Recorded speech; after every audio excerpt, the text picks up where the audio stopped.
এইটো কোনো সাধাৰণ খোজ কঢ়া নহয়। বানা ট্ৰাইবৰ মানুহে প্ৰায় 5-6 ফুট দীঘল লাঠিৰ ওপৰত খোজ কাঢ়ে। আজি মই চেষ্টা কৰিম এই অসম্ভৱ যেন লগা স্কিলটো। But one small mistake and I fall straight to the ground.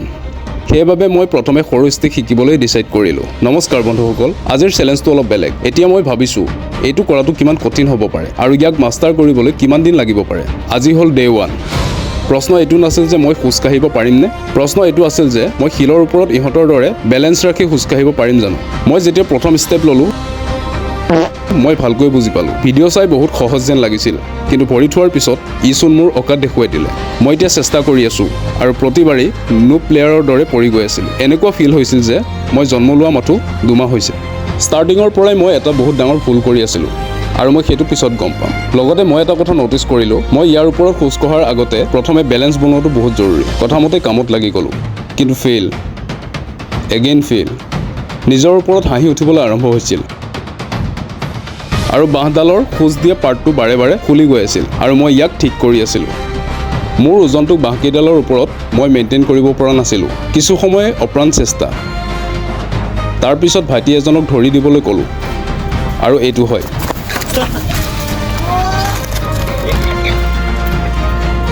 আজি ডে 2। যোৱাকালি হাতত বৰ বেয়াকৈ কষ্ট পোৱাৰ বাবে মই ট্ৰেইনিং স্কিপ কৰিবলগীয়া হৈছিল। আজি মই আকৌ বাঁহকেইডালৰ ওপৰত নিজকে বেলেঞ্চ কৰিবলৈ চেষ্টা কৰিব লাগিব বুলি ভাবি থাকোঁতেই গাঁৱৰ সৰু ভাইটি এটাই মোৰ আগেৰে পাৰ হৈ গ'ল।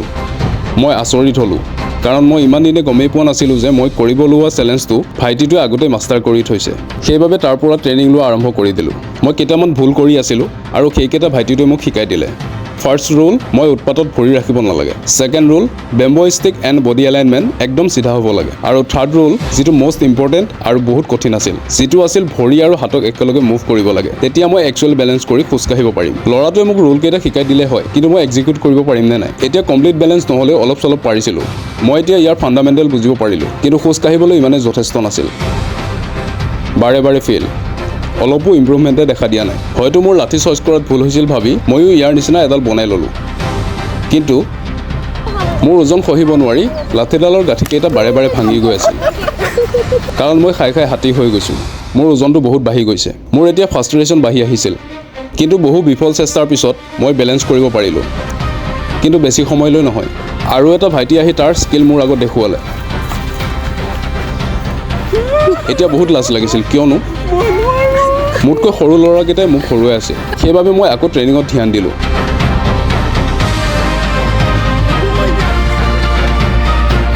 প্ৰেক্টিছ কৰি কৰি সন্ধিয়া হৈ গ'ল, সেইবাবে ঘৰলৈ গুচি আহিলোঁ। মই চালোঁ যে মই আজি 3টা ষ্টিক ভাঙিলোঁ, কিন্তু অলপো ইম্প্ৰুভমেণ্ট অহা নাছিল, মাথো বেলেঞ্চ কৰিব পাৰিছিলোঁ। আজি ডে 3। আজি মই যেনেকৈ নহওক খোজ কাঢ়িবই লাগিব। ষ্টিককেইডালৰ গাঁঠিকেইটা ভাঙি গৈ থকাৰ বাবে মই আজি অলপ মজবুত গাঁঠিৰ লাঠি বনাই আনিলোঁ আৰু প্ৰথম চেষ্টাতেই ছাকচেছফুলি খোজ কাঢ়িব পাৰিলোঁ। মই নিজকে প্ৰ' বুলি নাভাবি ইয়াক ইম্প্ৰুভ কৰাত লাগি গ'লোঁ। বহু সময়ৰ চেষ্টাৰ পিছত ইম্প্ৰুভ কৰাটো দূৰৰে কথা, কেইখোজমান দিয়াৰ পিছত পৰি গৈ আছিলোঁ, কাৰণ নতুন লাঠিকেইডালত খোজ কাঢ়োঁতে বাৰে বাৰে বেকা হৈ গৈ আছিল। হয়তো বাঁহডাল কোমলীয়া হোৱাৰ বাবে এইটো হৈ আছিল। এতিয়া মই আকৌ নতুন 2ডাল লাঠি কাটিব লাগিব, কিন্তু লাঠি কাটি প্ৰেক্টিছ কৰিবলৈ সময় নহ'ল। আজি হ'ল ডে 4। এইটো কেৱল খোজ কঢ়া নহয়, এইটো হৈছে ফ'কাছ, বেলেঞ্চ আৰু মাইণ্ড কণ্ট্ৰলৰ খেল।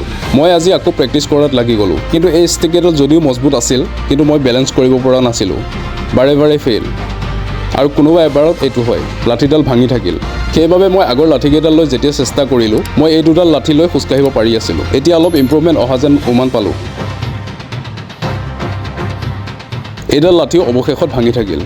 এতিয়া আপোনালোকে চাব পাৰে মোৰ বডি ৱেইটটো এইকেইডালে সহ্য কৰিব পৰা নাই। বডি ৱেইট মোৰ ইমানেই বেছি। এডালো ভাঙি গ'ল, আপুনি দেখিছে গোটেই শ্বটকেইটা, আৰু এডালো খতম। তো মই 2-1 খোজ পাৰিছোঁ। এই চেলেঞ্জটো এতিয়াও শেষ হোৱা নাই। যদি এই ভিডিঅ'টোত আপোনালোকৰ মৰম পাওঁ, তেন্তে ছেকেণ্ড পাৰ্ট সোনকালে লৈ আহিম। মই বিচৰা হ'লে আপোনালোকক ফেকটোও দেখুৱাব পাৰিলোঁ হয়, কিন্তু মই সঁচাটো দেখুৱাইছোঁ। শেষত এটাই request, please hit the subscribe button. Thank U.